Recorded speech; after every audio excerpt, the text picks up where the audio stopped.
Para algunos analistas internacionales, un conflicto global ya no constituye una idea descabellada y se encontraría a la vuelta de la esquina. Ya no estaríamos viviendo en un mundo post, sino que en un contexto de preguerra mundial.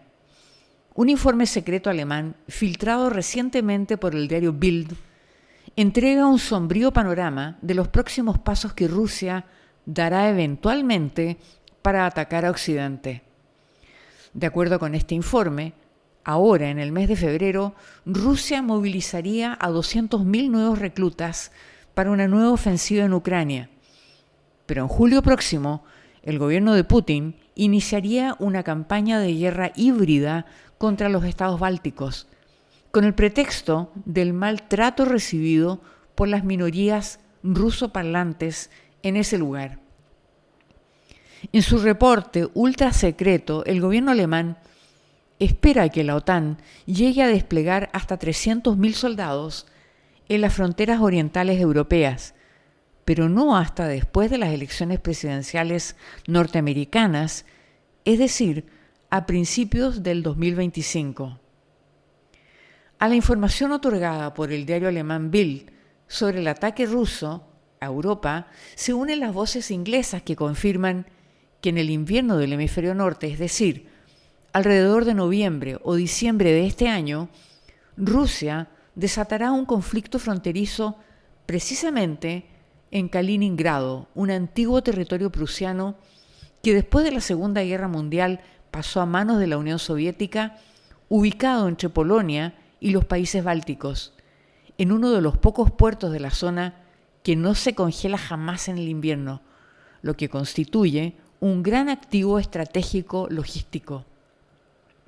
Kaliningrado fue una de las principales bases navales soviéticas del mar Báltico junto con Riga y la isla de Kronstadt.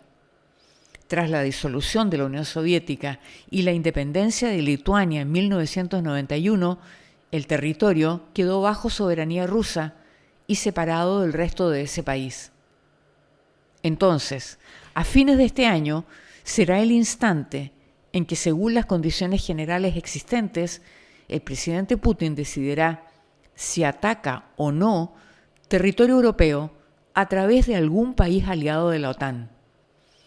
Inglaterra asegura que de todas maneras y según sus informes de inteligencia, Rusia hará estallar una guerra mayor durante el 2025.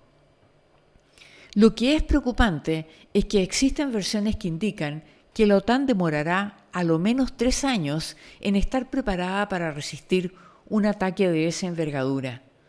También que la OTAN tiene una cierta ambigüedad respecto de Ucrania, aunque en los últimos días logró doblarle la mano a Hungría, que rechazaba entregarle ayuda económica al presidente Zelensky, porque después de todo los europeos saben que Ucrania puede ser el ensayo general de Putin para hacerse con el resto del continente.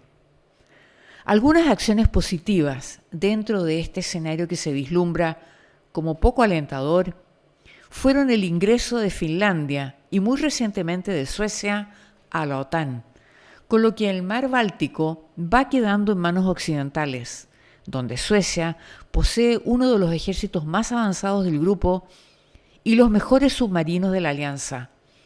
Con esto, mejora la seguridad general de Europa y se debilita Moscú, porque de esta manera Occidente avanza decididamente hacia las fronteras rusas. Pero hay otros frentes que podrían complicar más las cosas.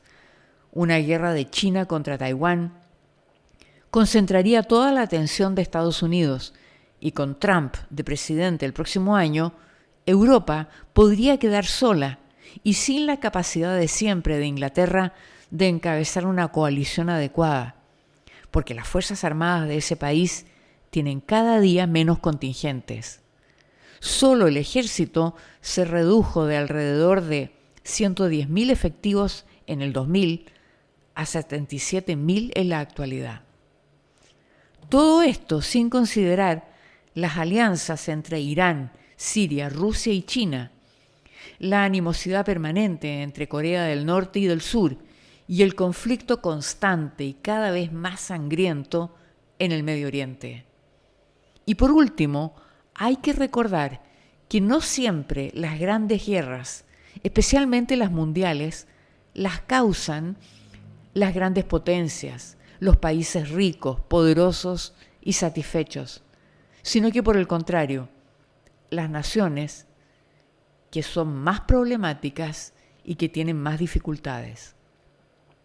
En Rusia, más de la mitad de la población vive en condiciones bastante precarias, pese a ser un país con los mayores recursos naturales del mundo. Conquistar territorios puede ser una forma de colocar una cortina de humo sobre un país que frenó su desarrollo. Lo mismo con Irán. La situación económica es muy mala y la gestión de sus gobernantes es aún peor.